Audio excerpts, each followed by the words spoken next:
You said something, Daniel, that I really like, this notion of the truth of the brand. Right? Mm-hmm. And I think brands start out being truthful, and then as they're passed from one agency to another agency and one CMO to another CMO, they lose their way. Right? And in fact, Pentium at one point was one of the most recognized brands in the world. It was in the top 10, right? And now today it was moved into a kind of a value brand, and now it's obsolete, right?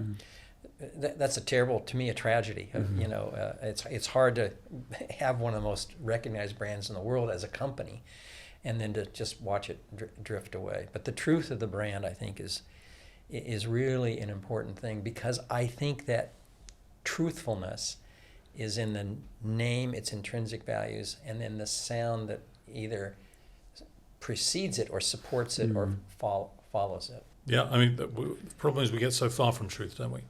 And we've all played the game where you draw a head and then you fold the paper over and you draw another.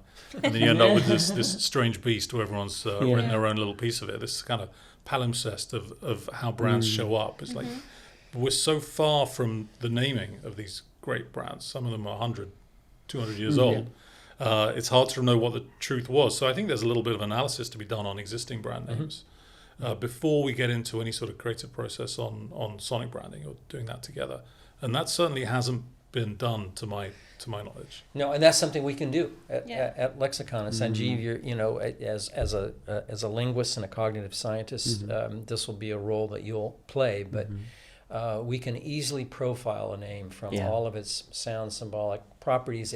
And then we add, moving away from sound, but very helpful to the truth of a name, is its concreteness, its emotional values, its sentiment, letter structure, all these things reported in one simple document, one page usually, right?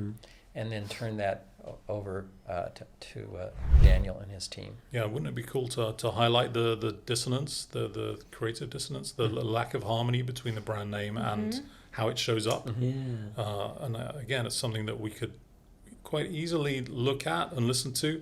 A brand like Coca-Cola, who have not designed sound around their brand name, which seems crazy to me. If any brand name is ripe for a signature, it would be the beauty of the Coca-Cola company. Right? Yeah, and every brand that's done sonic branding but not related to name, we're going to see a gap between where they were when they named themselves and where they should be now. I'm excited about seeing that. Are we going to do the work? Yes. We've got to do the work. We're in California after all.